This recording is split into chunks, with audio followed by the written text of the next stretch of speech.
नहीं, मैंने उसे पढ़ा।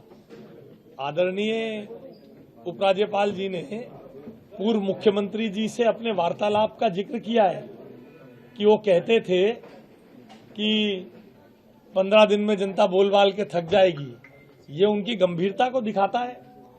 इसलिए उन्हें कुछ ना कुछ तो डाइवर्ट करने के लिए, देखिए दिल्ली की कैबिनेट ने जो मुख्यमंत्री जी के नेतृत्व में दिल्ली के सभी मंत्रालयों ने जो काम किए हैं, लगातार पिछले 6 दिन से आपके सामने उसकी जानकारी आ रही है। एक भी विषय को आम आदमी पार्टी जो मुख्यमंत्री जी के नेतृत्व में काम चल रहे हैं उसे काउंटर नहीं कर पाई है। उनके कुछ नेताओं को मैं सुन रहा था, खबरों में बने रहने के लिए एलजी साहब अय्याशी करने गुजरात गए ऐसी टिप्पणी कर रहे थे।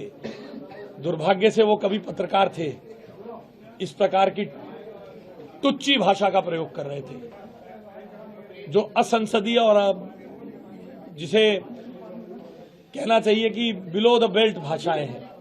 आप किसी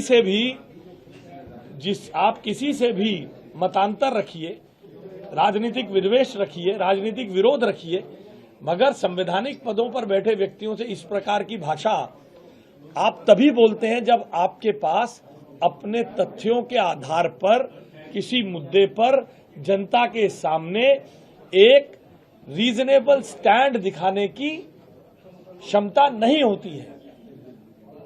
आम आदमी पार्टी वो क्षमता खो चुकी है। लगातार इन पत्रकार वार्ताओं ने दिल्ली की जनता को बता दिया है, दिल्ली की जनता को समझ में आ गया है कि ये जो 10 साल में जिन्होंने कुछ नहीं किया, ये अब बेमतलब का शोर मचाकर जनता को गुमराह कर रहे हैं। इसलिए अब रेलेवेंस बनाए रखने के लिए रोज कहते थे एलजी कहां, एलजी कहां, एलजी ने ले बेटा मैं यहां हूं, दे दिया उसने जवाब। अब कह रहे हैं सरकार बदल जाएगी। ये झूठे लोग हैं।